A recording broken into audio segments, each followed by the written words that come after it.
She called the wrong contact, and the mafia boss said, "That baby needs a father." The cold in the apartment was a living thing. It seeped through the thin blankets, settled in Tessa Morgan's bones, and made the cheap linoleum floor crackle under her socks. It was 3 a.m, or maybe 4, in an October so damp it felt like the walls themselves were weeping. Time had become a gray, blurry smear since Noah was born. 6 weeks. He was 6 weeks old. And for 6 weeks, Tessa had not truly slept. She sat on the lumpy sofa, which smelled of dust and the faint, sour tang of old milk, and listened to the sounds of the Brookline building. A siren wailed in the distance. The couple in 2B was fighting again, their voices a dull, angry thudding through the ceiling. Noah whimpered in her arms, his tiny face screwing up in prelude to a wail. "Shh, baby, shh," she whispered, her voice raw. "Please, Noah, please go back to sleep. Mommy's so tired." She was beyond tired. She was hollowed out, a shell of the woman who had fled Darren Blake's pristine condo 3 months ago. She had left with nothing but a duffel bag, a positive pregnancy test, and the crushing weight of his voice in her head. "You're nothing without me. You can't even take care of yourself. How are you going to take care of a baby? You're weak, Tessa. You're stupid."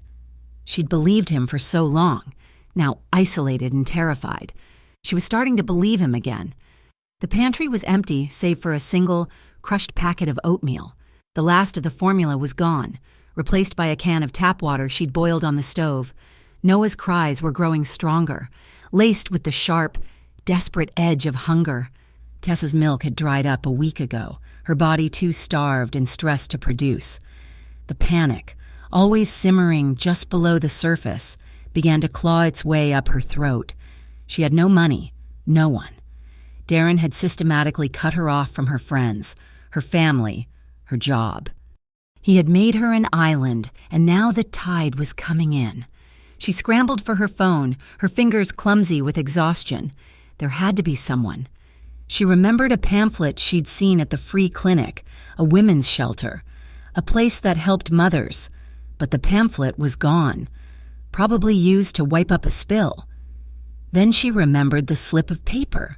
Her former neighbor, a kind older woman who had moved out just before Noah was born, had pressed it into her hand.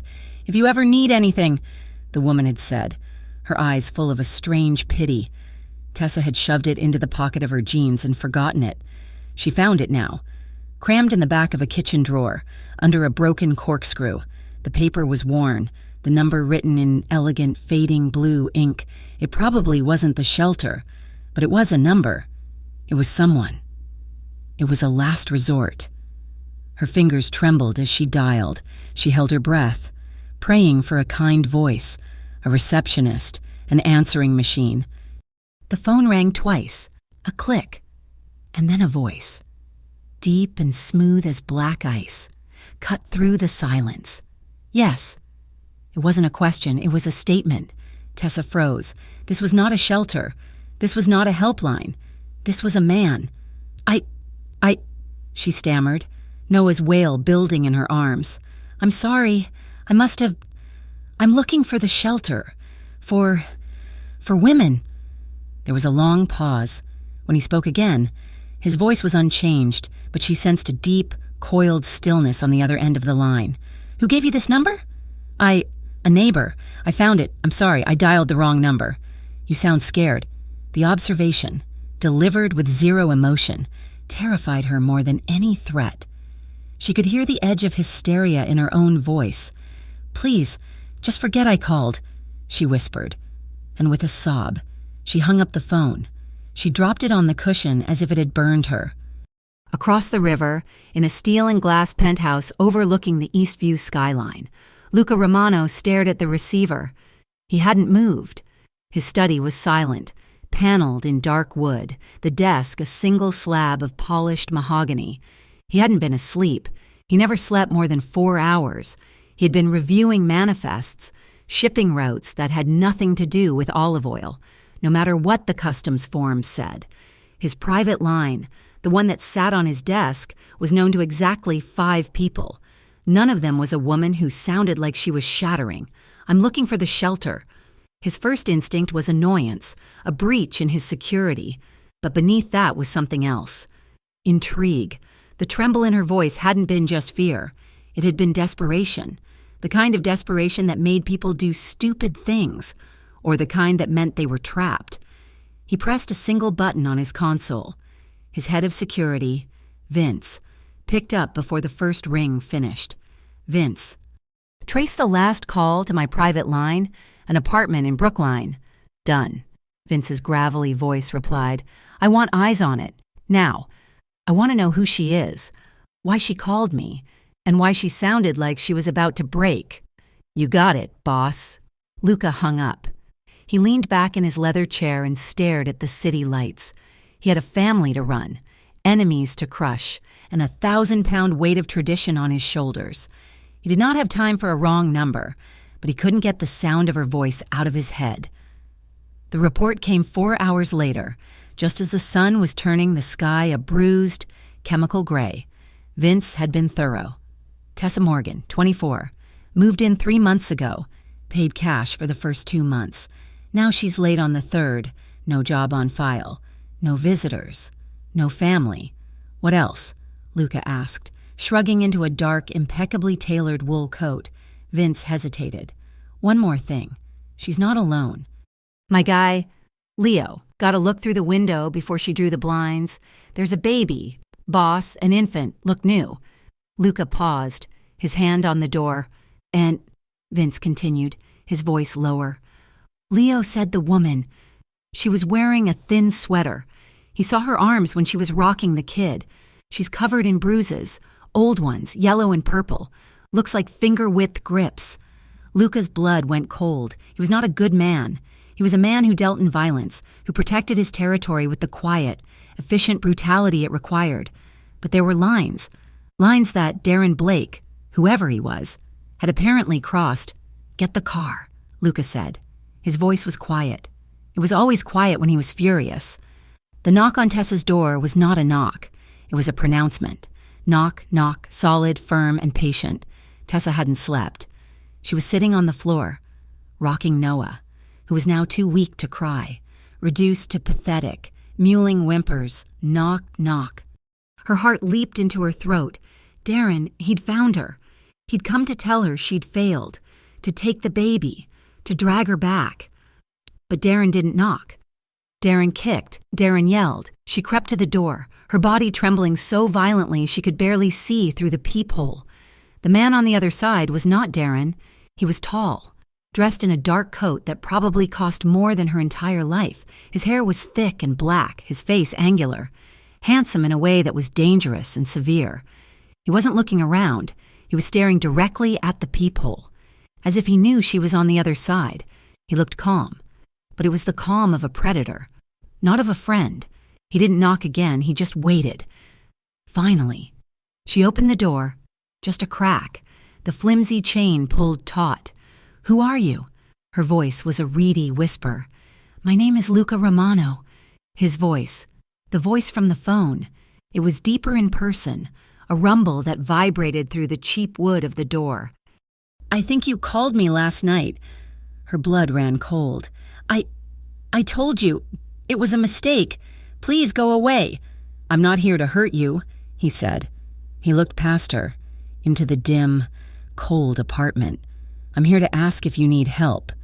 I don't need help from you. She tried to close the door, but he didn't move. He didn't put his foot in the door or his hand on the frame. He just stood there, his presence an immovable object. Your baby is hungry, he stated, right on cue. Noah let out a thin, piercing wail, a sound of pure, primal need that shattered Tessa's last defense. I know, she choked out, tears blurring her vision. I'm handling it. Let me help. I don't even know you. You don't have to know me. His gaze was intense, analytical, sweeping over her face, her frayed cuffs, the dark circles under her eyes. I have men in the car. They can be back in 5 minutes with formula, groceries, diapers, whatever you need. She stared at him. This was insane. A strange, intimidating man was offering her charity. Darren's voice was in her head. See? Pathetic. Can't even feed your own kid. But then Noah screamed again, his tiny body rigid with hunger. That sound broke her. It silenced Darren. It silenced her pride. She was a mother, and her baby was starving. She fumbled with the chain, her fingers shaking, with a metallic scrape. The chain came free. She pulled the door open. Luca Romano stepped inside. The small, dirty apartment seemed to shrink, tilting on its axis. He filled the space, not just with his size, but with an aura of power, of absolute stillness. He smelled like clean wool and expensive cologne, a scent so out of place here it was jarring. He didn't look at the peeling wallpaper or the overflowing trash. He looked at her and at the baby in her arms.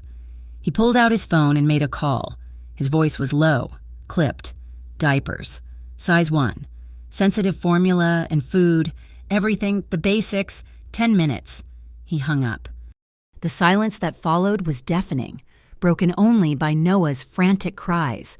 "May I?" he asked, gesturing to the sofa. Tessa just nodded, numb. He didn't sit. He just stood by the door, a dark sentinel. He wasn't looking at her, which was somehow worse. He was giving her space, and in doing so, he made her hyper-aware of her stained t-shirt, her matted hair, the faint, old yellow bruise on her collarbone that peeked out from her shirt. His men were professional. They arrived in less than 10 minutes. 2 large men in dark suits, carrying not bags, but crates. They didn't speak. They didn't look at Tessa. They walked straight to the kitchen, and Luca directed them with a simple nod. The refrigerator door opened, the cupboards. They unloaded formula, gallons of fresh water, bread, eggs, milk, cheese, diapers, wipes, a month's worth of supplies in 3 minutes. Then, as silently as they had arrived, they were gone. Tessa stood in the middle of her living room, clutching her crying child, staring at a kitchen that was suddenly, miraculously, full. The relief was so profound, so sudden, that the dam of her exhaustion finally broke. It wasn't just the food, it was the fact that, for 1 second, the entire crushing weight of survival had been lifted by a total stranger.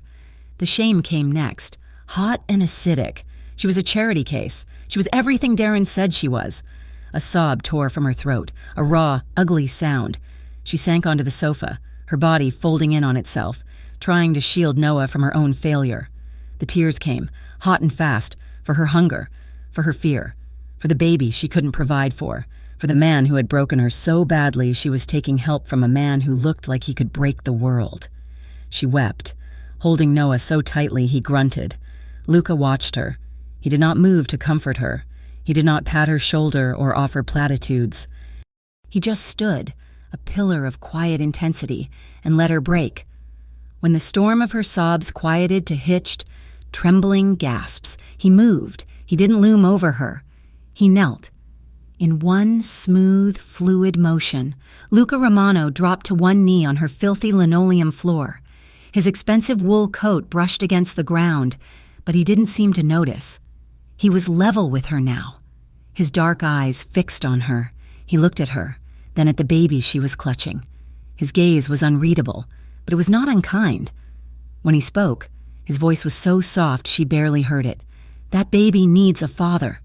The words hung in the air, thick and heavy. It wasn't a proposition, it wasn't an offer. It was a statement of fact, as clear and cold as the October air. Tessa looked up, her eyes blurred with tears. I can't. His father, Darren, he's the one who did this to you?" Luca's voice was still soft, but an edge had crept in, a sliver of steel. "He didn't hit me," she whispered. "The old, practiced defense. Not really. He made me believe I was nothing, that I was stupid, that I'd be a terrible mother, that no one would ever want me." The confession poured out, surprising her. She was telling this to a man she'd known for 10 minutes, but he was listening. He wasn't judging or pitying or trying to fix her. He was just watching her hands, which were shaking so badly she could barely hold on to Noah. "He was wrong," Luca said. "You don't know that." "I'm looking at you," he said, his gaze unwavering. "You're still here. You're protecting your son." He glanced at the door, as if at the world outside. "You are not alone now." Noah started to fuss again, rooting, smelling the formula on the counter. The reality of the moment snapped back. I don't know how to mix this," she said, her voice trembling. "My hands.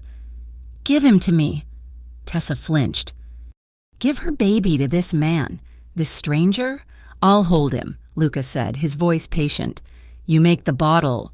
She hesitated, her heart pounding a frantic rhythm, but his eyes were steady, slowly, as if in a dream. She stood and transferred the tiny, 6-week-old bundle. Luca's hands were huge, his fingers long, his cuffs immaculate, but the way he took Noah was with an impossible, practiced gentleness. He cradled the baby against the solid wall of his chest, one hand supporting the tiny head, the other splayed across Noah's back, and Noah, who'd been crying for hours, instantly quieted. He let out a small sigh and snuggled into the warmth of Luca's coat. Tessa just stared. This man, who exuded danger, was holding her son as if he were made of priceless glass. She turned to the counter, her hands shaking, and fumbled with the can of formula. The bottle, the water, it felt like moving through mud. "It's okay," Luca's voice rumbled from behind her. "Take your time." She finally finished, testing the temperature on her wrist. She brought the bottle over. He needs to be burped halfway through." "I know." He shifted Noah slightly, preparing to feed him.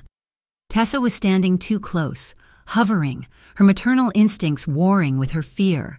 She reached out, instinctively, to adjust the worn blanket around Noah's feet, to tuck it more securely. Her fingers brushed the back of his hand. A jolt, sharp and immediate, shot up her arm. His skin was warm, solid. Her skin was cold, clammy. She snatched her hand back as if she'd been burned. Her eyes flew to his, and he was looking at her, really looking at her. The air in the tiny cold apartment suddenly became thick, charged with something she couldn't name. It wasn't pity in his eyes. It wasn't lust. It was something deeper, something far more dangerous. It was possession. It was understanding. In that one, stretched out second. Luca Romano saw her, not the victim, not the mess. He saw the woman, and Tessa Morgan, for the first time in a year, felt something other than fear. Something had begun. The world had tilted, and the ground was no longer steady beneath her feet. The apartment was no longer cold. That was the first thing Tessa registered every morning. The faulty radiator in the corner, which had done nothing but hiss and leak for weeks, now radiated a steady, silent warmth. Luca had fixed it. He had not asked. He had simply arrived one afternoon, while she was rocking Noah, with a toolbox. He had spent an hour on his knees, his dark suit coat draped over the sofa, working with a focused, quiet competence. He had also, she'd noticed later, oiled the shrieking hinge on her bathroom door and tightened the perpetually dripping faucet in the kitchen. He never mentioned these things. They were simply done. Luca Romano had become a fixture in her life as solid and unsettling as the black sedan now permanently stationed across the street. He visited every day. He always brought something, never flowers, never gifts for her. It was always for Noah, a cashmere blanket that was softer than anything Tessa had ever touched, a high-end mobile with gently turning planets, a box of diapers that probably cost more than her week's groceries used to. "For the baby," he would say, his deep voice a rumble that seemed to settle in the small room. It was a pretense, and she knew it. He would hold Noah, his large, calloused hands supporting the baby's head with a confidence that still baffled her. He would ask her questions about the baby's schedule, his weight, his sleep, but his eyes were always on her. He was watching, assessing, as she slowly uncurled from the protective crouch she had lived in for a year, with a full refrigerator, a warm apartment, and the knowledge that a powerful, dangerous man was just a call away. Tessa was beginning to breathe. She was discovering, terrified. The trust came in small, painful increments. It was not a choice, but a slow erosion of her defenses. She trusted that he would be gentle with Noah. She trusted that he would not raise his voice, as Darren always had. She trusted that when he said he would be back tomorrow, he would appear at 2 p.m, on the dot. This fragile peace was shattered on a Tuesday. Her phone had been silent for so long, she'd almost forgotten it could be a source of terror. It buzzed on the kitchen counter, a harsh, angry sound. Blocked number. Tessa froze. The cup in her hand slipped, shattering on the floor in a spray of water and ceramic. She didn't notice. The phone buzzed again and again. Darren, it had to be. No one else would call her like that, a relentless, pounding digital fist. He was hunting. He was reminding her that he was still out there. She backed away from the counter, her breath coming in short, sharp gasps. She snatched Noah from his bassinet, holding him so tightly he let out a small protest. "Shh, baby, shh," she whispered, her heart trying to hammer its way out of her chest. The phone stopped ringing. A second later, it buzzed again. She did not answer. She could not. She sank onto the sofa, the old, cold fear wrapping around her, silencing the warmth of the radiator, erasing the past week of safety. He had found her. He was coming. He was going to take her baby. She sat there, shaking, for hours. That evening, the knock came. Not the heavy, measured knock she had come to associate with Luca, but a series of quick, light taps. Her blood turned to ice. Darren. She scrambled into the tiny kitchenette, grabbing a knife from the block Luca had brought.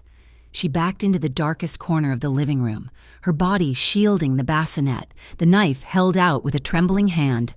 "Go away," she screamed, her voice cracking. "Leave me alone." There was a pause. Then the sound of a key in the lock. She shrieked, a raw, animal sound of pure panic. The door flew open. It was not Darren, it was Luca. His face was a mask of cold fury. His eyes went from the knife to her terrified face, to the bassinet, and back. "Tessa," he said, his voice dangerously quiet. "Put the knife down." He had a key. The thought was distant, floating somewhere in her panic. He had a key to her apartment. How did you—" she stammered. "I gave the landlord a new boiler. He gave me a key," he said, as if this were the most normal transaction in the world. He stepped inside, closing the door and engaging the deadbolt. "Who were you expecting?" "He called," she whispered, the knife still held weakly in her hand. "The blocked number. It was him. Darren, he called over and over." Luca's entire demeanor shifted. The anger didn't vanish. It just focused. It became sharper, colder. "He didn't speak?" "I didn't answer." "Good." He gently took the knife from her limp fingers and placed it on the counter. "You're safe. He doesn't know where you are." "But I heard footsteps," she said, the words tumbling out.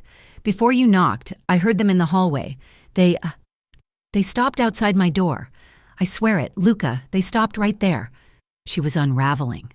The terror of the phone calls mixing with the phantom footsteps. He didn't dismiss her. He didn't tell her she was imagining things. He simply walked to the door, opened it, and stepped into the hallway. He was gone for 2 minutes, maybe 3. When he returned, his face was unreadable. "The hallway is empty. The stairwells are clear." "You don't believe me," she said. Fresh tears welling. "I believe you are terrified," he replied, his voice softening. He looked at her, curled on the couch, shaking so badly she could barely hold herself together. He looked at the baby, sleeping fitfully, unaware. He sighed, a sound of deep resignation. He unbuttoned the cuffs of his expensive shirt and began rolling up the sleeves. "What are you doing?" she asked. "You won't sleep if I leave," he said, "and I won't be able to." You're staying?" "I'll take the couch." Tessa stared at him. This 6'4" mountain of a man who wore suits that cost thousands of dollars and had eyes that missed nothing was going to sleep on her lumpy, stained sofa. "You don't have to," she whispered. "I'm not asking for permission, Tessa." He gestured to her bedroom. "Go to sleep. Lock your door. I'll be here." She watched him for a long moment. He was already pulling the thin, worn throw blanket from the back of the chair. He was too long for the couch. His feet would hang off the end. He looked profoundly uncomfortable and entirely resolute. She did as he said. She went into her bedroom, fed and changed Noah, and laid down, the baby in the bassinet beside her. She locked the door. And for the first time since she had left Darren, she slept. Deeply, dreamlessly, she woke to the smell of coffee. Sunlight was streaming through the single window. It was dawn. She felt rested, safe. She pulled on her robe, her heart doing a strange, fluttering dance. She picked up Noah, who was just starting to fuss, and quietly unlocked her bedroom door. Luca was standing at her window, looking out over the gray Brookline street. He had not slept. He was still in his clothes from yesterday, his shirt rumpled, his jaw shadowed with stubble. He held a mug of coffee. Another mug was on the counter, waiting for her. "Morning," he rumbled, without turning. "You made coffee," she said, stating the obvious. "You were out." He turned, and his gaze was heavy. "I sent one of my men. I hope that's all right." "Yes, thank you." She poured milk into her mug, her hands moving awkwardly. The domesticity of the scene was surreal. A mafia boss in her kitchen, after a sleepless night on her couch, she sat at the tiny, wobbly table. He remained at the window, a dark silhouette against the morning light. The silence stretched, filled only by Noah's soft gurgling. Tessa began to hum. It was an absent-minded, wordless tune, a lullaby she had made up for Noah. She bounced him gently on her knee, her focus entirely on her son, a soft, maternal smile on her face. When she looked up, Luca was watching her. It was not the analytical, assessing gaze she was used to. This was something else. This was unguarded. There was a darkness in it, a possessive heat that made her stop humming, her breath catching in her throat. It was a look that said he wasn't just protecting her. He was seeing her. He saw the woman, the mother, the survivor. And he wanted. Tessa flushed, dropping her gaze back to Noah. The air in the room was suddenly thick, charged with the unspoken thing that had been simmering between them since he'd knelt on her floor. The tension was broken by a delivery. One of Luca's men, built like a refrigerator, brought up a large, flat box. "What's that?" Tessa asked, as Luca signed for it. "For Noah." He opened it. It was a brightly colored, absurdly complex baby bouncer. Luca stared at the diagram, then at the pile of plastic tubes and fabric, with a look of genuine confusion. "This is designed to break a man's spirit," he muttered, trying to force a blue tube into a yellow connector. A sound bubbled up in Tessa's throat. It was a laugh, a real, honest-to-goodness laugh, light and airy. The sound was so foreign, it startled them both. "You're supposed to be a mafia boss," she said, a smile playing on her lips, "and you're being defeated by a baby chair." He looked up from the floor, a tiny, almost imperceptible smile touching his own mouth. "This," he said, "is more complicated than any weapons shipment I have ever run." She laughed again, and the sound wrapped around them, pulling them closer. She stood up, Noah in her arms, and walked over to where he was kneeling. "Here, let me see. I think that part is upside down." He stood to let her look. They were close, too close. She could smell the scent of him, soap, coffee, and something uniquely, dangerously male. The laughter faded. The air was electric. "Luca," she whispered. "Tessa." And then, before she could think, before she could let the fear win, she leaned in. She rose on her toes, and she pressed her lips to his. It was not a kiss. It was a question, a thank you, a desperate, impulsive brush of gratitude and confusion. She pulled back instantly, her eyes wide with panic. "Oh my God, I'm sorry, I shouldn't have, I don't know why I—" Luca stopped her rambling. He didn't use words. His hand came up, large and warm, and cupped her jaw. His thumb brushed her cheekbone, and he silenced her. He kissed her again. This time, there was no question. It was slow, firm, and utterly intentional.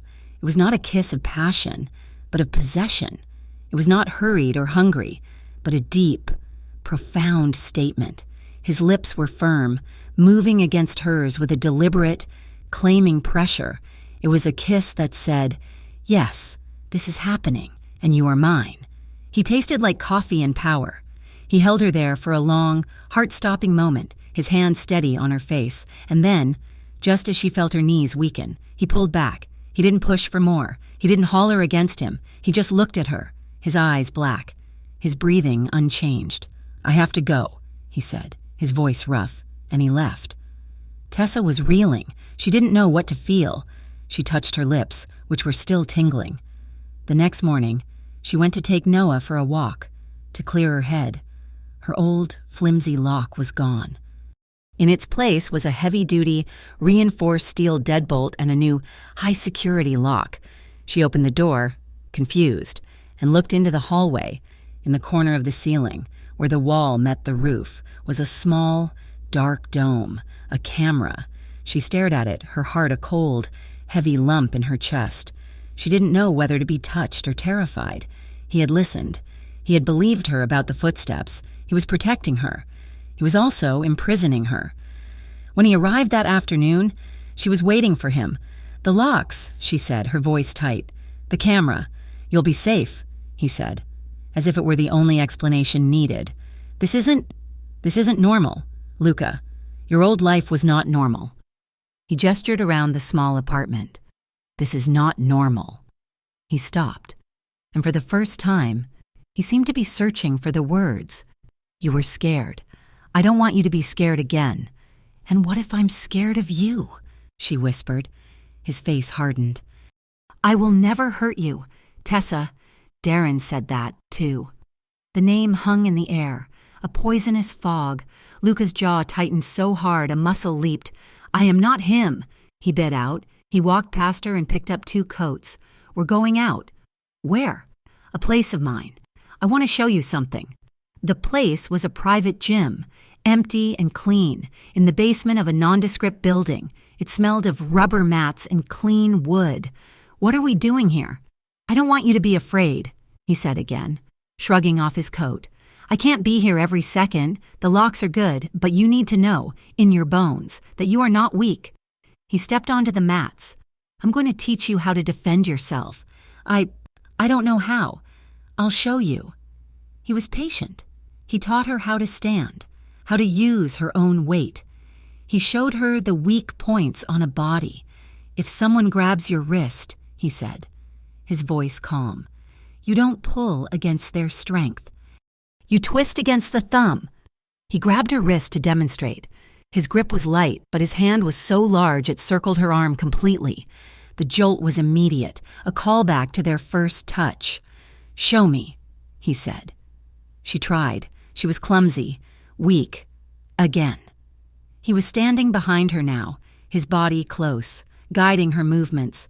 "Use your leverage, not your muscle." His chest pressed against her back as he moved her arm, showing her the motion. She could feel the solid wall of his body, the heat radiating from him. His breath was warm on her neck. "Like that," he murmured. "Good." Tessa's breathing quickened. This was not a lesson. This was intimate. The feel of his hard body against hers, his hand on her arm, his voice in her ear. It was overwhelming. He felt the change in her, the tremble that had nothing to do with self-defense. He stepped back instantly, putting a respectable foot of air between them. The heat lingered, a physical, tangible thing. She was flustered, her face burning. The kiss, the locks, the intensity of this man. It was too much. She backed away, grabbing Noah, who was watching them from his car seat. She lifted him, holding him against her chest like a shield. "Luca, I can't," she said, her voice shaking. I'm not ready." She wasn't just talking about the lesson. She was talking about the kiss, about the look in his eyes, about the man who was installing cameras and buying her groceries. She was not ready for what he was offering, what he was demanding. He stood in the center of the mat, watching her. He was not angry. He was not impatient. He just watched her clutch her baby, her only defense against a world that had tried to break her. His expression softened, the hard edges of the mafia boss giving way to the man who had knelt on her floor. "You set the pace," he said, his voice a low, soft promise. "I'll follow." The first time Tessa laughed, the sound was so unexpected it startled them both. She was on the floor of her apartment, showing Noah the brightly colored planets on the mobile Luca had brought. She'd made a small, silly voice for the cartoon moon, and Noah, now almost 10 weeks old, had gurgled. The sound of his baby laugh had triggered her own, a light, airy sound that had been buried for more than a year. Luca, who'd been standing by the window, turned. His face was unreadable, but his eyes were fixed on her. The laugh died in her throat, a flush creeping up her neck. "Sorry," she murmured. "Don't be," he said, his voice a low rumble. "It's good." It was the first sign of the thaw. Luca's promise. "You set the pace. I'll follow." Had given her something she hadn't realized she'd lost. Permission to breathe. Permission to exist outside of fear. She started taking Noah for walks. At first, she was a bundle of nerves, her head on a swivel, her hands clutching the stroller handle. She saw Luca's men. Of course, they were masters of blending in, but she had learned to spot the dark sedans, the men reading newspapers on park benches who never turned the page. Instead of feeling trapped, as she had with the camera in the hall, she began to feel shielded. One afternoon, sitting in the weak November sunlight of a tiny Brookline park, she pulled a small, leather-bound book from the diaper bag, a journal. Her constant companion before Darren, her fingers were stiff as she opened it to a blank page. She wrote one sentence: "I am still here." She began to see the man, not just the monolith. He was still intimidating, still a creature of shadow and power. But she also saw the Luca who listened, truly listened. When she talked about Noah's sleeping schedule, she saw the Luca who, while holding a sleeping baby on his chest, would read aloud from a baby development book with the same grave seriousness he probably used for a business ledger. It says here his visual motor skills are developing. He'd read, his brow furrowed. We should be encouraging him to track objects. "We?" she'd asked, a small smile playing on her lips. His gaze lifted from the book, dark and steady. "We?" A week later, he invited her to his home. "Rosa is making dinner on Friday," he said. It was not a question. "She wants to meet Noah, and you." "Rosa? My housekeeper, she's... Rosa, you'll like her." Tessa was terrified. Her world had been her apartment, the park, and the grocery store, all within a 4-block radius. His world was the steel and glass penthouse she'd only heard him mention, a fortress in the sky. But he was waiting. He was watching her, and she knew no was not an answer he was prepared to accept. Not because he was a tyrant, but because this was a deliberate step. On Friday, one of his men, Vince, the one with the gravelly voice and scarred eyebrow, drove her. He didn't speak, just held the door of the black armored car, his eyes sweeping the street. The mansion wasn't a penthouse, it was an estate, an old-world stone fortress hidden behind a 20-foot-high iron gate, tucked away in the wealthiest part of Eastview. It was terrifying in its grandeur, a testament to old money and untouchable power. Before her panic could take root, the massive front door opened. A woman, small, round, and beaming, bustled out. She was in her 60s, with graying hair pulled into a tight bun and a flour-dusted apron. "You are here, and this is the angel." She didn't wait for introductions, just bustled over and cooed at Noah in his carrier, her rapid-fire Italian, a warm, comforting river of sound. "Bambino Cebello, you are just in time. And you, Tessa, you are too thin, too pale. Luca, why is she so pale? We must feed her." This was Rosa. She grabbed Tessa by the arm and pulled her inside, chattering about her sugo and scolding Vince for letting a draft in less than 60 seconds. Tessa was in a kitchen the size of her entire apartment, a glass of water in her hand, and Rosa was holding Noah as if she'd been his grandmother for life. Then Luca appeared. He was not the man who sat on her floor. He was dressed in a razor-sharp black suit, no tie, the top 2 buttons of his crisp white shirt undone. His hair was slightly damp. Combed back from his face, he looked like a god of the underworld, and he was smiling. Not a full smile, but a softening of his eyes, a slight quirk of his lips as he watched Rosa fuss over Noah. "I see you've met Rosa," he said. "She's perfect." Tessa breathed, and she meant it. "She is," he agreed. He walked over and, in a gesture that seemed both proprietary and gentle, took her coat. He helped her slide it off, his fingers brushing her shoulders, a warm, possessive touch that sent a shiver down her spine. "Vince will be staying for dinner," Luca said, his voice a low command, "and my cousin, Paolo." The dining room was formal, a long, dark wood table that could have seated 30. Paolo was a younger, sharper version of Luca, with restless eyes. Vince, at the end of the table, looked as solid and permanent as the house itself. They were, Tessa realized, his inner circle, and she was on display. They ate. The food was divine. Rosa served them herself, ignoring Luca's protests, pinching Paolo's cheek, and putting a double helping of pasta on Tessa's plate. Paolo and Vince talked business. Low and coded, Luca did not. He watched Tessa. Tessa tried to eat, tried to pretend she wasn't a stray kitten brought into a den of lions. She was hyper-aware of her simple dress, the one nice thing she owned, hyper-aware of the way Luca's men deferred to him, the way his cousin watched her with shrewd curiosity. A piece of her hair, which she'd tried to pin back, fell loose, tickling her cheek. She reached up to tuck it away. Luca's hand was faster.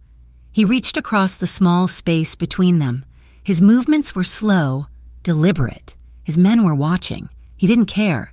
His fingers, warm and slightly rough, brushed her cheek. He tucked the stray curl behind her ear, his thumb grazing the shell of it. Tessa's breath hitched. A profound, searing flush flooded her entire body. It was the most intimate gesture she had experienced in years, and he had done it in front of them. A claim, a statement. She looked at him, her eyes wide, and saw the pride he wasn't bothering to hide. She was afraid, not of him. She was afraid of what he made her feel, this white-hot current of wanting. It was too much, too soon. She was a broken thing, and he was... this. She dropped her gaze, her heart hammering. Later, after the plates were cleared, after Vince and Paolo had disappeared into Luca's study, the house fell quiet. Rosa had taken a sleepy Noah upstairs to a nursery that was, apparently, already fully stocked. Rosa prepared it weeks ago, Luca had said, as if it were nothing. Tessa was in the kitchen, helping Rosa clean up, a task that made the older woman laugh. "Go, sit with Luca. He's lonely. Go." She found him in the same kitchen, standing by the massive island, staring into a glass of amber liquid. The main lights were off, and the room was lit only by the small lamps under the cabinets, casting a warm, intimate glow. "They're gone?" she asked softly. "In the study," he confirmed, his voice tired. He downed the drink in one swallow. "It's a beautiful home, Luca, but it's big," he finished. "Empty, yes." An old radio on the counter, one Rosa clearly preferred to any modern tech, was playing softly. A slow song, something from decades ago, a crooner singing about starlight. Luca set his glass down. He looked at her, his eyes dark in the dim light. He held out his hand. "What?" she whispered. "Dance with me. Tessa, there's no music. I mean, not really, and I'm not..." He didn't wait. He stepped toward her, took her hand and placed his other hand on the small of her back. He pulled her, gently but firmly, against him. Her hands, uncertain, landed on his chest. She could feel the solid muscle beneath the fine cotton of his shirt, the steady, slow beat of his heart. They moved. It wasn't really a dance. It was a slow sway, a back-and-forth shifting of weight in the shadows of his kitchen. His hand was a warm, heavy brand on her lower back, holding her securely. He smelled of his earlier drink, of soap, and of that clean, male scent that was just him. "You were good tonight," he murmured, his lips near her hair. "With Paolo. He's not easy. He was sizing me up," she whispered against his chest.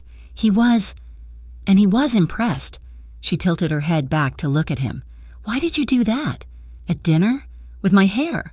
"Because it was in your way," he said simply. "No." She shook her head. "That's not why."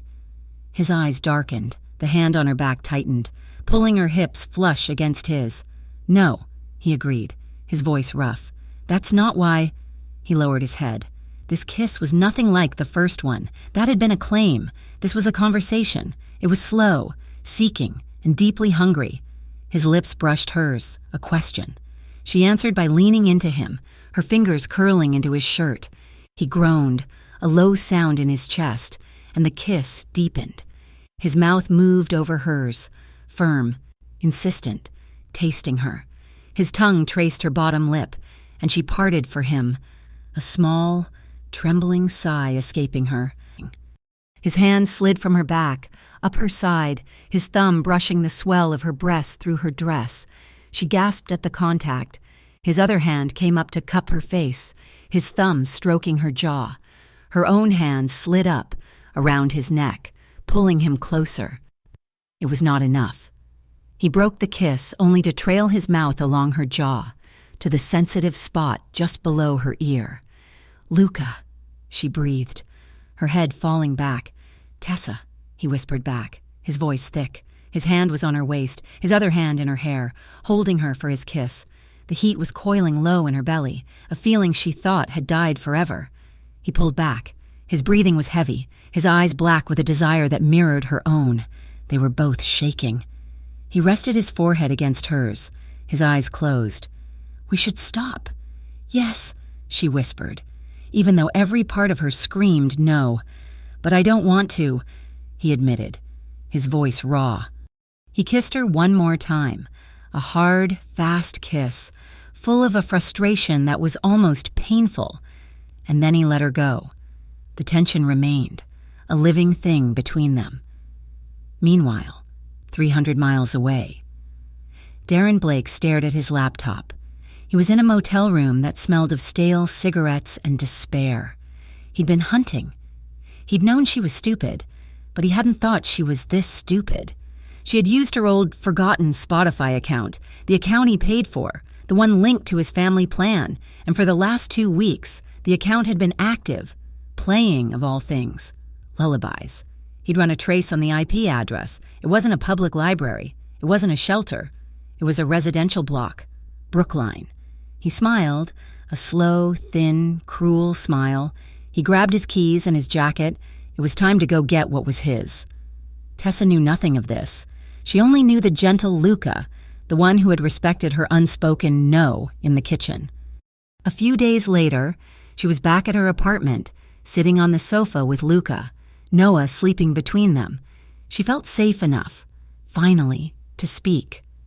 "He told me I was stupid," she said softly, staring at the wall. Luca, who had been reading one of Noah's board books, went still. "He said it so much. I believed him. He managed my bank account. He picked my clothes. He told me my friends were a bad influence." She picked at a thread on the sofa. "When I got pregnant, he was so angry. Not yelling, just cold. He said I'd probably be a terrible mother, that I was too weak, too emotional, that I'd ruin the baby, just like I ruined everything else." She finally looked at him. "He made me believe I wasn't good enough to even breathe without his permission." Luca said nothing. His face was granite. The hand resting on the sofa had clenched into a fist, his knuckles white, a rage, cold and pure and utterly silent, was rolling off him in palpable waves. He was furious, but not at her. "He will never," Luca said, his voice lethally quiet, "say those things to you again." He stood up, kissed the top of Noah's head, and then, with a gentleness that broke her heart, kissed her forehead. "I have to make a call," he said. He stepped into the hallway.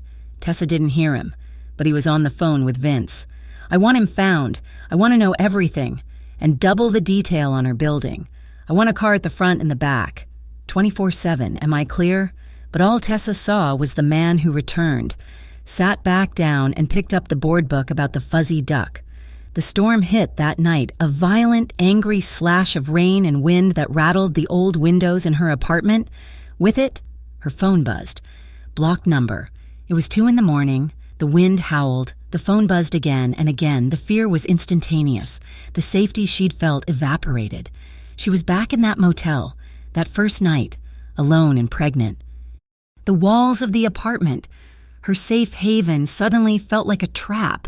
Darren, he knew. He was here. The rain lashed against the glass like angry fists. She couldn't think. She just grabbed Noah, who was screaming from the sudden tension, wrapped him in a blanket, grabbed her keys, and fled. She didn't know where she was going until she was in the cab. She gave the driver Luca's address. She arrived on his doorstep, a vision of the woman who had called him 6 weeks ago, soaked to the bone, her hair plastered to her face, her body trembling so hard she could barely hold Noah. He opened the door before she could knock, as if he'd been waiting. He was in sleep pants and a t-shirt, his hair mussed, and he looked more dangerous than he ever had in a suit. "He called," she sobbed, collapsing against him. "The blocked number. He called. Luca, he's here. Shh, Kara, I have you." He half carried her inside, shouting for Rosa. He took the bundled, crying baby from her. Rosa, appearing in a robe, took Noah with a knowing, sad look. "Get the baby warm," Luca ordered. He turned back to Tessa, who was standing in the cavernous foyer, dripping on the marble, shaking so violently she thought her teeth would crack. He didn't speak. He just disappeared for a moment and came back with a towel, a thick, plush one that felt like velvet. He wrapped it around her, his hands strong on her shoulders. He began to rub her arms, her back, trying to force warmth back into her. "You're safe," he said, his voice rough. "You're here. You're safe." But she couldn't stop shaking. It wasn't just the cold. It was the terror. It was the release. It was the overwhelming, crushing realization that she had run to him. She couldn't form words. "Shh." He led her to the fireplace, which was dark. He knelt, and within a minute a fire was crackling. A real one, built with wood and his own hands. He stood, pulled her closer, and unwrapped the sopping towel.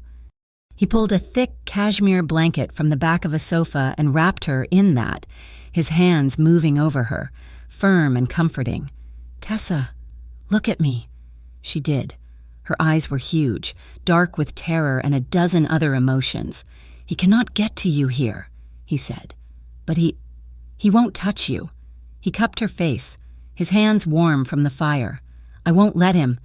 The emotional release was too much. She leaned into his touch, her sobs finally breaking free. He pulled her against his chest, her head fitting perfectly under his chin. He just held her. He held her as the storm raged outside, as the fire crackled, as she wept for her old life, her fear, and her profound, bone-deep relief. When her tears subsided, she was still pressed against him. Her hands were fisted in his t-shirt, his arms were locked around her. She tilted her head back. He was looking down at her, his face a mask of such raw, protective fury that it took her breath away. But it wasn't directed at her. "He will not have you," he whispered. "I'm so scared," she whispered back. "Don't be. Not of him, and not of me." His gaze dropped to her mouth. The air was no longer about comfort. It was thick, heavy, electric. This was the interrupted dance. This was the culmination of weeks of shared glances, quiet dinners, and simmering tension. He didn't kiss her. He waited. It was her move, her pace. Tessa rose on her toes, her hands sliding from his chest to his shoulders. She kissed him. It was a kiss of gratitude, of surrender, of desperation, and he responded. His arms crushed her to him, the blanket falling away, his mouth taking hers in a kiss that was all the things he'd held back. It was hungry and deep and full of a passion that was almost violent in its intensity. He broke the kiss to breathe her name, his voice ragged. He lifted her as if she weighed nothing, and she wrapped her legs around his waist. He carried her. Not to the stairs, but to the large, soft rug in front of the fire. He laid her down, following her, his body covering hers, his weight supported on his elbows. "Tessa," he said, his voice rough, "if this is not what you want—" "It is," she whispered, her hands already tangling in his hair, pulling him down. "Please, Luca, I want to feel safe. I'll keep you safe," he vowed. Their lovemaking was not hurried. It was a discovery. It was the antidote to every cruel word, every cold touch, every moment of fear she had ever endured. His hands, which she knew could be brutal, were impossibly gentle. He touched her as if she were priceless, his fingers tracing her collarbone, her jaw, her hips. He whispered to her, reassurances, praise. He told her she was beautiful, that she was strong, that she was his. He reclaimed her, piece by piece, from the phantom of Darren, and when she finally, truly gave herself to him, it was not a breaking, but a healing. It was a release of all the fear and pain, replaced by a warmth that spread from the inside out. Afterward, he didn't roll away, he didn't sleep. He pulled her against his side, her back to his chest, and wrapped her in his arms, covering them both with the cashmere blanket. He held her, his chin resting on the top of her head, his hand tracing lazy circles on her stomach. She lay there, listening to the rain, the fire, and the steady beat of his heart under her ear. The shaking had stopped. He held her tightly, as if he would never let go. As the fire burned low, he whispered into her hair, "You're safe now. No one's ever touching you again unless you want them to." Tessa had not returned to the Brookline apartment.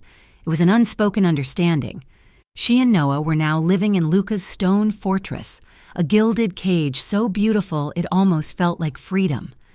Rosa had taken her under her wing, clucking over her, insisting she eat, and co-opting Noah as the official king of the household.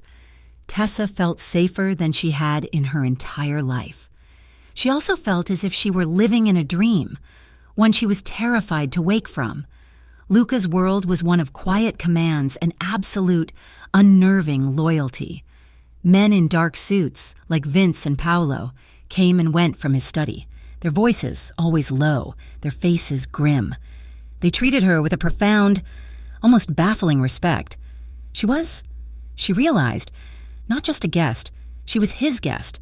Luca, meanwhile, was struggling. He had 2 men following Darren Blake's every move. He knew the cheap motel he was in, the rental car he was driving, the liquor store he visited at 11 in the morning. He could have had the man erased with a single phone call, but he would not. He would not, because he had seen the look in Tessa's eyes when she begged him to stop in the kitchen, when she'd whispered, "I want to feel safe." Murder was not safety. It was a different kind of poison, and he would not be the one to bring it into her life. He would neutralize Darren. He would scare him, bankrupt him, threaten him until he ran back to whatever hole he'd crawled from, but he would do it without blood. He kept this from Tessa. He let her believe the phone calls had stopped because she was with him. He let her bask in the illusion of peace, her color returning, her haunted eyes softening. He was protecting her from the truth, and he was protecting himself from the look she would give him if she knew the kind of violence he was holding back on her behalf. But her curiosity was growing. She was no longer the terrified, hollowed-out woman he'd found. She was healing, and with healing came questions. "What is it, exactly, that you do?" she asked one afternoon. She was sitting on the floor of his study, an enormous wood-paneled room, while Noah slept in her arms. Luca was at his desk, not working, just watching her. "My family has interests," he said, his voice neutral. "What kind of interests?" she pressed, gentle but firm. "Vince looks like he's broken a few bones in his day. And Paolo, he looks at people like he's calculating their worth." "You're very observant," he said, deflecting. "You're very protective," she countered, looking up at him. "The men in the cars, the way Rosa treats me like a queen. The way your cousin stopped talking when I entered the dining room yesterday. I'm not scared, Luca, I want to understand. I want to understand you." He came around the desk and knelt in front of her, his favorite position. It seemed he was level with her, his gaze intense. "I run an organization. We protect our territory. We mediate disputes. We manage logistics. Some of it is legal. Some of it," he paused, "is not." It was the most honest he had ever been. He did not lie. "Are you a bad man?" she whispered. His hand came up to cup her face. "I have done bad things, Tessa, to protect the people I am responsible for. I will do bad things again." He let his thumb brush her cheek. "But I will never be a bad man to you. Or to him." He nodded at Noah. She leaned into his hand, a deep sigh escaping her. She believed him. A few nights later, he told her to get dressed. "Rosa found you something. We're going out." "Out where?" she'd asked, nervous. "A private dinner, a charity benefit for the city hospitals. It's important I show up, and it's important," he'd added, his voice soft, "that you are with me." Rosa had, indeed, found something. A dress, simple and elegant, in a deep sapphire blue, had appeared in her closet. It fit as if it had been made for her. When she came down the grand staircase, Noah, safe in Rosa's arms, Luca was waiting at the bottom. He was in a black tuxedo, a vision of dark, dangerous perfection. He watched her descend, and his eyes were so full of raw, possessive pride that she almost missed a step. He didn't speak. He just held out his arm. The event was at a lavish downtown hotel, a ballroom dripping with crystal and filled with Eastview's elite. The moment they walked in, a hush fell. The air crackled with whispers. Tessa felt 100 pairs of eyes land on her. She instinctively tightened her grip on Luca's arm, her old fear, the "you're not good enough" fear, rising in her throat. Luca didn't flinch. He didn't hurry her to their table. He kept his arm securely around her waist, his hand a warm, solid presence on her hip. He moved slowly, deliberately, forcing them all to look. He nodded to a few men, his face a mask of cool civility, but he never let go of her. A short, balding man in an expensive suit, his face slick with sweat and arrogance, approached them. His name was Russo, a minor player who thought himself a king. "Luca," he boomed, his eyes slithering over Tessa. "Good to see you out, and I see you've expanded your charitable efforts." Tessa flushed, confused by the venom in his tone. Luca's body went rigid, his hand on her waist tightened. "Russo," he said, his voice a low warning. Russo ignored it, drunk on his own perceived cleverness. He leaned in, his voice a conspiratorial, slimy whisper. "She's cleaner than most, but a single mother from Brookline, that's a new level of charity case, even for you." It happened faster than Tessa could blink. Luca did not yell. He did not cause a scene. He moved with the speed of a striking snake. His free hand shot out and grabbed Russo by the collar, bunching the man's tie and shirt in his fist. He yanked him forward off his feet until their faces were inches apart. The room, which had been buzzing, went utterly silent. Tessa's hand flew to her mouth, a small, terrified sound escaping. Luca's voice was not a shout, it was a whisper, a hiss of pure, unadulterated venom, so quiet that only Tessa and Russo could hear it. "You ever speak about her again," Luca breathed, his eyes black and murderous, "and I will have my men render your tongue from your mouth. I will have them break every bone in your hands, and then I will visit your wife and children, and I will explain to them, in detail, how you disrespected my family." He held him there for 1, 2, 3 agonizing seconds. Russo was white, his eyes bulging with terror, his feet dangling. "Do you understand me?" Luca whispered. Russo tried to nod, gagging. Luca shoved him. Russo stumbled backward, crashing into a waiter's tray, and collapsed on the floor in a heap of broken glass and champagne. Tessa was frozen, her heart hammering against her ribs. She was staring at Luca. This was not the man who read baby books. This was not the man who danced with her in the kitchen. This was a monster. "Luca," she whispered, tugging on his arm, her voice shaking. His eyes snapped to hers, and for a second, the cold fury was still there. Then it vanished, replaced by a dawning horror at what she had just seen. "Tessa," he said, his voice rough. She grabbed his hand. "Let's go. Please, take me home." He didn't say a word. He turned, his arm going back around her waist, and walked them out of the ballroom, leaving the entire party staring at the humiliated man on the floor. The car ride back was silent. Tessa sat as far from him as she could, her arms wrapped around herself. She was shaking. When they got back to the mansion, she fled to the nursery. She needed to see Noah. She stood over his crib, watching the gentle rise and fall of his chest, her anchor in this insane world. Luca found her there. He stood in the doorway, his tuxedo jacket gone, his tie pulled loose. He had no right, he said, his voice low. She spun on him. And you had the right to do that, to threaten to... Oh my God, Luca, he was horrified. Everyone saw. He disrespected you. I don't care, she cried, her voice a pained whisper so as not to wake the baby. I don't care what a pathetic, awful man says. You looked like you were going to kill him. You wanted to kill him. Yes, he admitted, his honesty a slap. I did. For me? She said, her voice breaking. Don't you get it? That doesn't make me feel protected. It makes me feel terrified. I left a man who hurt me with words. I don't want to be with a man who hurts people with his hands. She was crying now, silent, hot tears streaming down her face. He took a step toward her, his face wrecked with a conflict she was only just beginning to understand. Tessa, that is my world. That is what I do. I protect what is mine. Am I yours? She asked, her voice small. Am I just another one of your interests? Something to protect? No. He was in front of her now, but he didn't touch her. You are not an interest. He struggled for the words. I am who I am. I cannot change that, but I am apologizing, not for what I did, but that you had to see it. I am sorry. Tessa, I am sorry I frightened you.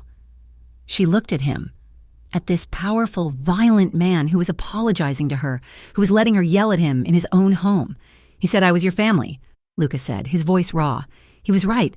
I don't let people hurt my family. The word hung in the air. Family. It was an admission. It was a promise. It was, in its own way, a cage. Tessa's anger deflated, replaced by a profound, aching sadness. She didn't want this, but she wanted him. I don't want you to be violent for me. Luca, she whispered, placing a trembling hand on his chest, on the solid warmth of him.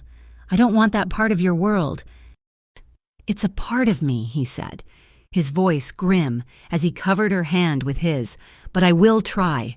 For you, I will try. The fight, the fear, the confession. It left them both stripped bare. He led her back to his bedroom, the great dark room that had become hers. Too. There were no words. The argument was over, the truce declared. He turned on a single, dim lamp. He undressed her slowly, his movements full of a reverence that was almost painful. He kissed the dress from her shoulders, his lips tracing the skin the politician had insulted. He was reclaiming her again, but this time, it was from his own violence. She undid his shirt, her fingers fumbling with the buttons, needing to feel the skin, the man beneath the armor. This time, when they made love. It was not the desperate, healing fire of their first night. It was slow. It was emotional. It was a silent conversation. His hands were gentle, mapping her body, memorizing her. Her hands were curious, learning his scars, the hard planes of his back, the power he held in check. It was about trust. It was her. Trusting him with her body and her heart. Even after seeing the monster he could be, it was him, surrendering his rage, his power, and letting himself be just a man, holding the woman he was beginning to realize he could not live without. It was a slow, deep, emotional connection that left them both undone. When he finally found his release inside her, he whispered her name, and it sounded like a prayer. As they lay tangled in the sheets, the moon streaming through the window, Luca held her. He knew he was keeping a secret. He knew Darren Blake was still a threat. But tonight, he let himself believe he could keep both worlds separate. He was wrong. 2 nights later, Darren Blake, drunk and fueled by a furious, obsessive rage, finally made his move. He drove to the Brookline apartment. He had a key. He was going to take her. He was going to take his son. He broke into the apartment, his movements clumsy. "Tessa!" he'd yelled, expecting her to cower. The apartment was empty. It was not just empty, it was pristine. The cheap furniture was gone, replaced by new, tasteful pieces. The kitchen was stocked. There was a new, expensive crib in the bedroom. Empty. She wasn't here. She wasn't just surviving. She was thriving. Someone else was providing for her. Someone else was buying his son a crib. The rage was a physical, blinding thing. He tore the place apart. He smashed the crib. He threw the formula against the wall. He was screaming, a raw, animal sound of fury. He didn't notice the two men who had entered. Silent as ghosts, Vince and another of Luca's men had been on rotation. They'd heard the crash. They'd come in to find the target destroying the apartment. Darren, in his blind rage, pulled a knife. He lunged at Vince. The fight was short, brutal, and not at all silent. An hour later, Luca was in his study when Vince walked in. His face was pale, and he was clutching his arm. Blood, dark and arterial, was seeping through his jacket. He's unhinged. Boss, Vince grunted, slumping into a chair. He had a knife. He got Leo. We got him. He's contained, but Leo is bad. Luca's blood ran cold. How bad? Ambulance. He got him in the gut. I don't know. Boss, I don't know. Vince winced, the blood now dripping onto the priceless rug. Leo, a good man, a man with 2 kids, all because Luca had tried to handle Darren without blood. The choice was gone. He had to tell her. He walked into the bedroom. Tessa was sleeping, the moon on her face. Noah in the bassinet beside her. She looked peaceful, innocent. Tessa. She woke with a start, her eyes flying to his. Luca, what is it? What's wrong? He sat on the edge of the bed. He did not touch her. He could not. Darren is here, he said, his voice flat, dead. He has been here for days. I was handling it. I was trying to keep you from it. She sat up, her face pale. What do you mean you were handling it? He found your old apartment tonight. He was angry. He had a knife. Oh my God, she whispered, her hand flying to her mouth. He fought my men. Luca continued, his voice void of emotion. One of them he's in the hospital. He might not make it. Tessa stared at him. The threat, which had been a phantom, was now real. It had a name, a face, and it had drawn blood. The violence she had begged him to keep away from her had found them anyway. She looked at this man who had held her, who had called her family, and she saw the lie. He had hidden this. He had let her live in a fantasy while his men were fighting her battles. She was heartbroken, but it wasn't just the threat. It was the realization. His world, his violence, his protection. It was a package deal. And it had almost cost a man his life. She stood up. She did not cry. She was cold, her movements numb and automatic. She went to the bassinet and gently, so as not to wake him, lifted Noah. Tessa, what are you doing? I can't, she whispered, her voice breaking on the last word. I can't be this. I can't be the reason men get hurt. Luca, I can't be the center of this violence. Where are you going? He demanded, standing, a note of panic in his voice. I need space. She grabbed a diaper bag, her hands shaking. I need to think. I need to be somewhere that isn't this. I can't be your family if this is what it costs. She turned to him, her eyes finally filling with tears. I begged you not to be violent, and now, because of me, a man is in the hospital. Because of my past. You are not to blame, he said, his voice a raw command. It doesn't matter. She walked toward the door. I need to go. I need to be safe. Not your kind of safe. My kind. Tessa, don't. It's the middle of the night. He's out there. Then your men can follow me. She shot back, her voice bitter. Isn't that what they do? She brushed past him, her shoulder hitting his chest, but he felt it like a gunshot.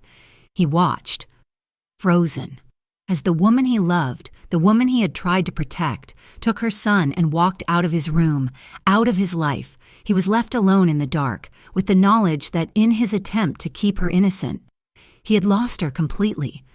The Havenwood Women's Shelter was not the Brookline apartment. It was clean, it was secure, it was warm, and it was, in its own way, 1,000 times colder than the apartment Luca had found her in. It was a place of rules, of shared rooms and quiet, communal dinners. The other women were ghosts, like her, their eyes haunted, their stories whispered in the laundry room. Tessa had a small, clean cot. Noah had a new, donated crib. She was, by every metric, safe. She had left Luca's mansion in the dead of night, her exit as quiet and final as a betrayal. She had left him standing in the dark, the man who had pulled her from the wreckage, and she had run. But she hadn't run from him. She had run for him. She had seen the monster at the gala. She had seen the cold, efficient rage that threatened to consume him. And in the dark of his bedroom, when he told her about Leo, about the blood, she knew she was the cause. She was the infection. Her past was the poison, and it was spreading to his world. So she'd cut herself out. She'd moved to Havenwood to reclaim her independence. Yes, but mostly to protect Luca from the violent decisions he would make on her behalf. She was removing the target, hoping the violence would subside. Luca, to her shock and misery, let her go. She had expected him to follow, to knock down the shelter door, to claim her as his property, as he had at the gala. He did not. He respected her choice. He respected the line she had drawn, and his silence, his absence, was a physical ache in her chest, sharper than any fear she'd ever known. He had given her space, and the space was a desolate, empty vacuum, but he was still Luca. A few days after she'd settled in, the shelter's director, a kind woman named Brenda, was buzzing. "It's a miracle," Brenda said, her hands full of invoices. "A new anonymous donor. He just sent things. Not money. Crates. He sent crates." Tessa was in the common room, rocking Noah. She paid little attention until Brenda held up a can. "And the strangest part," Brenda said, "he sent 200 cans of this specific, high-end French formula, the kind that costs $40 a tin." "Who does that?" Tessa's heart stopped. She looked at the can. It was the exact formula, the only formula Noah could tolerate, the one Luca had found that first day. Her legs, unsteady, carried her to the donation pantry. It was overflowing. Diapers, not the cheap generic brand, but the high-end, sensitive skin ones he always brought, wipes, new bottles, and in the corner, a brand new, top-of-the-line stroller, the very one Tessa had idly mentioned she'd seen online weeks ago. He hadn't left her. He wasn't just guarding her. He was providing. She backed out of the pantry, her hand over her mouth. A sob, hot and thick, rose in her throat. He was respecting the wall she'd built, but he was making sure the foundation was sound. He was still protecting her, just from a distance. She began to understand. She saw the burden he carried. It was not a choice for him. It was an imperative. He was a protector. It was in his blood, and he was at war with his own nature. All for her. He was a man in love, trapped by the code he lived by. He wouldn't force her, but he would never, ever let her fall. The understanding didn't make her feel safer. It just made her miss him with a desperation that stole her breath. The fragile peace shattered a week later. The shelter had a strict curfew, 7 in the evening. She was taking the last bag of diaper trash to the large bins in the back parking lot. It was cold, the air sharp with the promise of snow, the lot lit by a single buzzing orange floodlight. She tossed the bag and turned, and he was there. "You look terrible." "Tess?" Darren. He was not the polished, handsome man who had charmed her. He was thin, his hair greasy, his eyes hollow and manic. He smelled of cheap whiskey and rage. He had emerged from the shadows like a wraith. You can't be here," she stammered, backing away. "Neither can you," he sneered, taking a step toward her. "A shelter? Really? That's what you left me for? This and a thug in a suit? Leave me alone, Darren." "Leave you alone?" He laughed, a harsh, ugly sound. "I gave you everything, a home, my money, and you threw it away. You stole my son." "He is not your son," she cried, her voice echoing in the empty lot. "He is mine," he roared, his face twisting.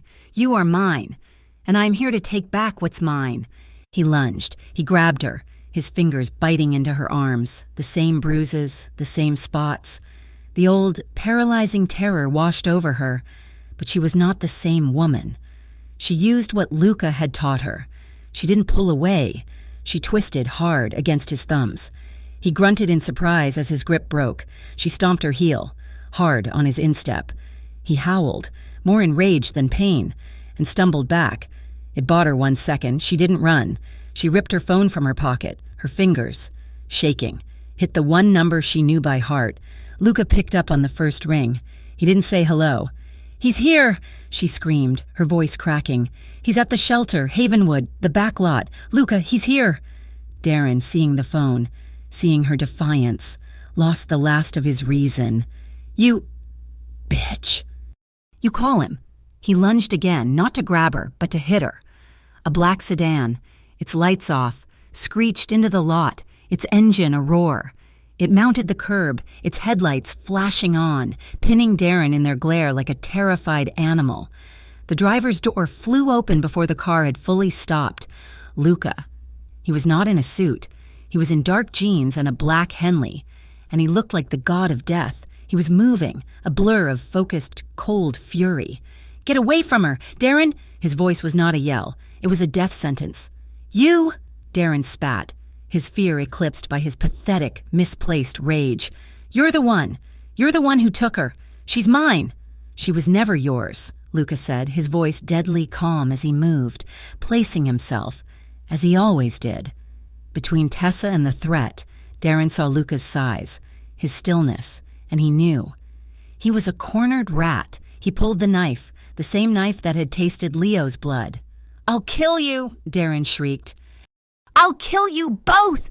He lunged at Luca. It was not a fight. It was an execution. Luca, trained in a way Darren could never comprehend, moved with brutal efficiency.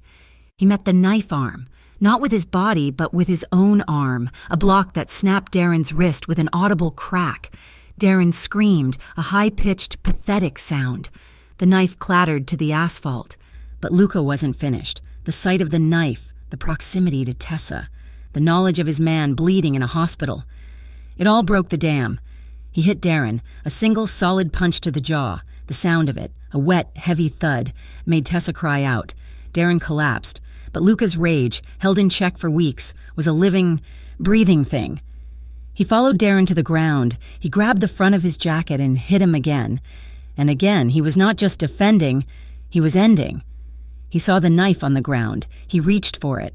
His hand closed around the hilt. He raised his arm, the blade gleaming in the orange security light. He was going to kill him, right here, in front of her. "Luca, no!" Tessa's scream cut through the cold night air. It was a sound of such profound, agonizing terror that it pierced the red haze in Luca's mind. He froze. His arm, raised, was shaking.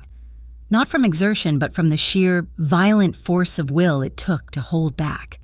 He looked at her. She was pressed against the wall, her hands over her mouth, her eyes wide with horror. She was not looking at Darren. She was looking at him. She was terrified of him. He had become the monster. The sirens were close now, a rising wail. He'd probably called them himself, or his men, parked 3 blocks away. He dropped the knife. He climbed off Darren, who was unconscious, a bloody, broken mess on the pavement. Luca stood, his chest heaving. He was splattered with blood. He was shaking. He had stopped. For her. He had heard her. The police cars, 2 of them, flooded the lot with blue and red light. They saw a woman, hysterical. One man unconscious and another man, Luca, standing over him, bloody. "Get on the ground, now! Hands where I can see them!" Luca, his eyes never leaving Tessa, slowly raised his hands. "It was self-defense," he said, his voice rough. "He's lying," Tessa screamed, and for a second, Luca's heart stopped. She ran forward, not to Luca, but to the officers. The old, timid Tessa was gone. This was a lioness. "He's lying," she pointed at Darren's crumpled form. "His name is Darren Blake. He has been stalking me for weeks. He threatened to kill me and take my son. He broke into my apartment. He attacked one of Mr. Romano's men. He just attacked me. I have the phone records. He had a knife. He attacked him." She was rambling, hysterical. But she was clear. Luca just watched her, his heart breaking in a way he hadn't thought possible. "It was a long night," Tessa testified. She showed them the calls. She told them about the apartment, about Leo in the hospital, about the threat. Darren, who regained consciousness in the back of a police car, was arrested. Stalking, assault with a deadly weapon, multiple threats. He was gone. Luca, his arm bleeding from a cut Tessa hadn't even seen him get, was taken in. His self-defense claim, backed by Tessa's fierce, detailed testimony and the evidence of Darren's unhinged behavior, held. His lawyers, who had materialized in the station like magic, sorted the rest. He was released on probation, a technicality, a consequence. But he was free. Tessa wasn't at the station. She had given her statement and left with Vince, who had arrived to take her and Noah somewhere safe.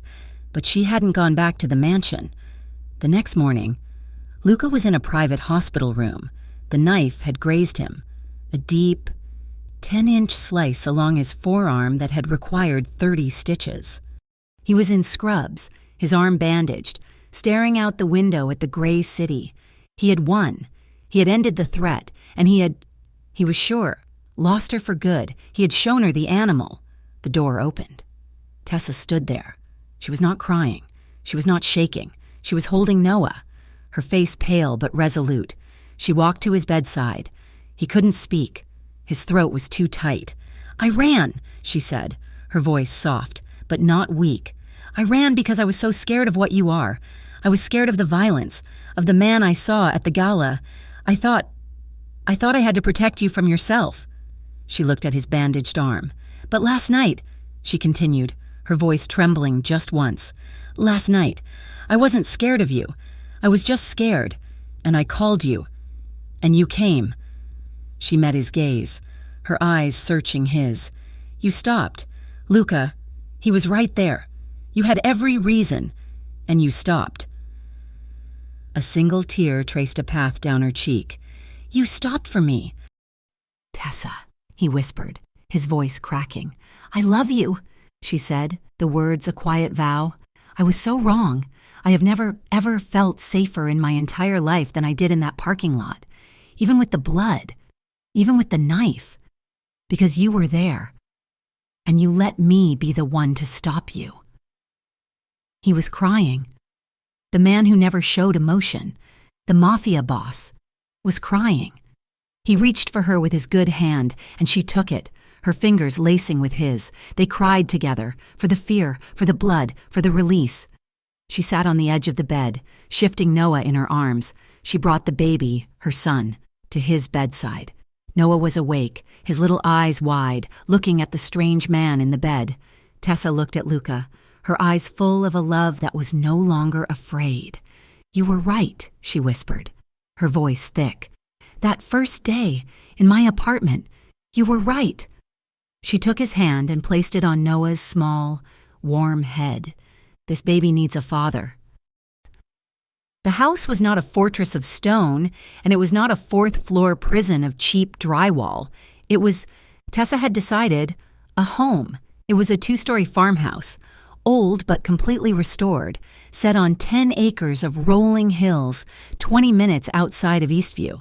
The fences were whitewood, not electrified iron. The security was invisible, integrated into the landscape, and the men, when they were present, looked more like groundskeepers than soldiers. It had been 10 months. 10 months since the parking lot. 10 months since the hospital. 10 months since she had looked at Luca Romano and chosen his world, and he, in turn, had chosen to build a new one with her. The most jarring change was the quiet. Luca, the man who had commanded an organization that held a city in its grip, was present. He hadn't just stepped back from leadership, he had walked away.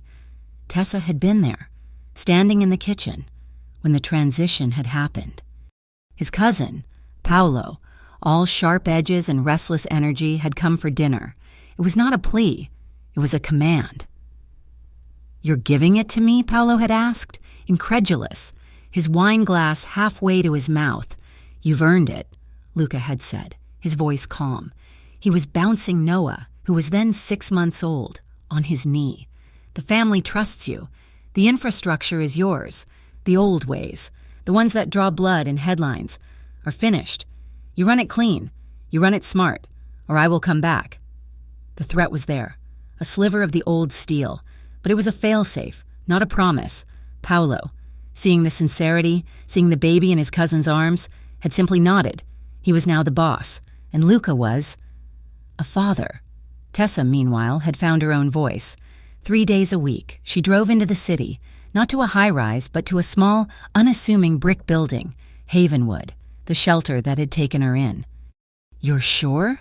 Brenda, the director, had asked, her eyes wide, when Tessa had first proposed the idea. "I'm sure," Tessa had said. "They don't need charity. Brenda, they need resources. They need to know how to navigate the system." She worked part-time at the nonprofit, not as a donor, though Luca's anonymous contributions had quadrupled their operating budget, but as a survivor advocate. She sat in courtrooms, holding the hands of women who were exactly where she had been. She taught them how to set up new accounts, how to file restraining orders, how to find the words, buried under fear, to speak to a judge. Today, a young woman, barely 20, with a bruise on her cheek and the same hollowed-out eyes Tessa remembered from her own mirror, was sitting across from her. He says I can't make it without him," the woman whispered, her hands twisting in her lap. That I'm stupid, that I'll fail." Tessa leaned forward, her gaze soft but unbreakable. "He's lying." The woman looked up, her eyes desperate. "He's lying," Tessa repeated, her voice full of a steel that had been forged in Luca's fire. "He's weak, and he needs you to feel weak too. But you are not weak. You are here. You are a survivor. Now, let's talk about your first step." She was blossoming. The hollow-cheeked, terrified ghost was gone. In her place was a woman, confident, strong, and deeply, profoundly in love. She drove home that afternoon, the windows down, the smell of cut grass filling the car. She found Luca not in a study, but on his hands and knees in the living room. "I don't understand," he was saying, his deep voice laced with genuine confusion. "It has 4 sides. This piece has 5. This is an act of aggression." He was trying to assemble a brightly colored wooden train set. He was surrounded by instructions that looked like arcane scrolls and small, wooden pieces that had defeated him. "You can negotiate a port strike," Tessa said, leaning against the doorframe, "but you're being held hostage by a toy train." He looked up, and the smile that crossed his face was one she had never seen in the old days. It was light. It was unguarded. It was happy.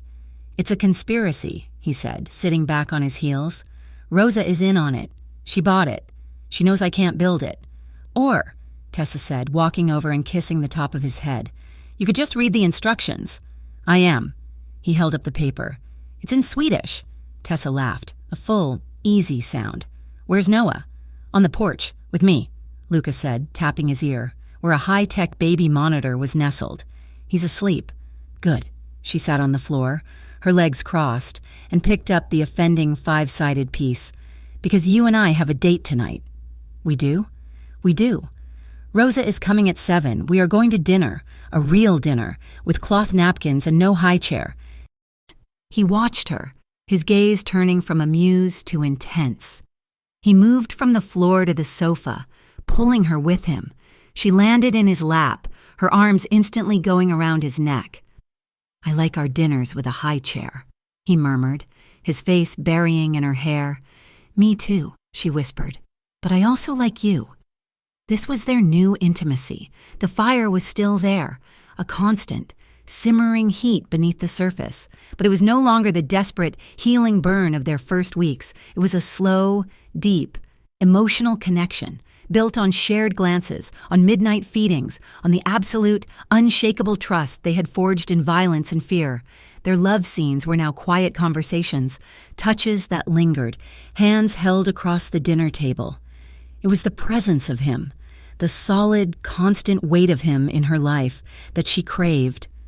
He kissed her, a slow, deep kiss that tasted of coffee in the afternoon, and it held all the promise of the night to come. The moment was interrupted by a sharp, sudden cry from the baby monitor, followed by a series of thumps. They both froze. He's... Luca was on his feet before he'd finished the sentence, moving toward the porch. "Luca, wait," Tessa said, her voice full of sudden, sharp joy. They burst onto the wide, sun-drenched porch together. Noah was not in his playpen. He was standing. He was holding onto the leg of a wicker chair, his small, 10-month-old body trembling with the effort, a look of profound, terrified pride on his face. He had pulled himself up. He had taken a step. "Oh my God!" Tessa breathed, her hands flying to her mouth. Luca was just Staring. He looked, Tessa thought, the way he had in the parking lot, amused and terrified. He's... Luca stammered. Noah, seeing his audience, let go of the chair. He wobbled. He took 1, 2, 3 drunken, triumphant steps toward the sound of his father's voice. And then he sat down, hard, on his diapered bottom, and looked at them as if he had just conquered the world. Tessa was crying, tears of pure, unadulterated joy streaming down her face. She looked at Luca, expecting to see him smiling. He was pale. He was, she realized, utterly terrified. He's walking, Luca said, his voice a hoarse whisper. He's walking. Now he can get to things. He can fall. He can... The stairs. The pool. Tessa grabbed his hand, her laughter bubbling up through her tears. He's a baby. Luca, not a special operative. He'll be fine. I need to buy gates, Luca muttered, already pulling out his phone. And corner protectors. Rosa, we need corner protectors. Tessa just laughed and scooped up her son, kissing his chubby cheeks. You were so brave, my baby, so brave. She looked at the man she loved, who was now frantically ordering $300 worth of baby-proofing equipment. Yes, she thought, they were all learning. The adoption was not a grand affair. There was no party. There was no announcement. It was a quiet Tuesday afternoon in a judge's chambers.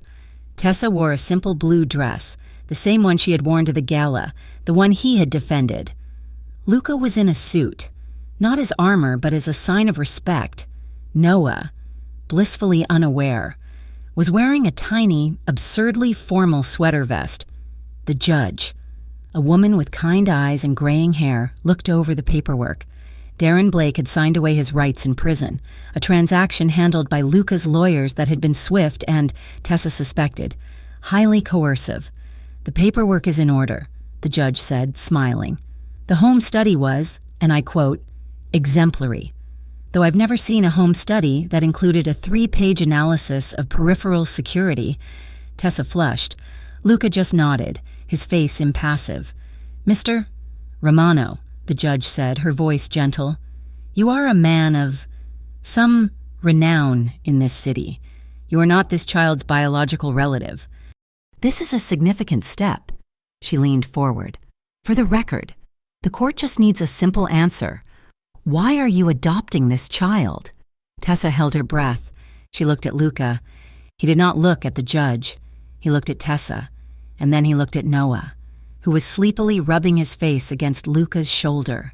He turned his gaze back to the judge, and his voice was simple, clear, and absolute, because he was always mine. Tessa's hand flew to her mouth, a small sob escaping. The judge's kind eyes crinkled. Very well. She signed the paper with a flourish. Congratulations, Mr. Romano, Mrs. Romano. He is legally your son.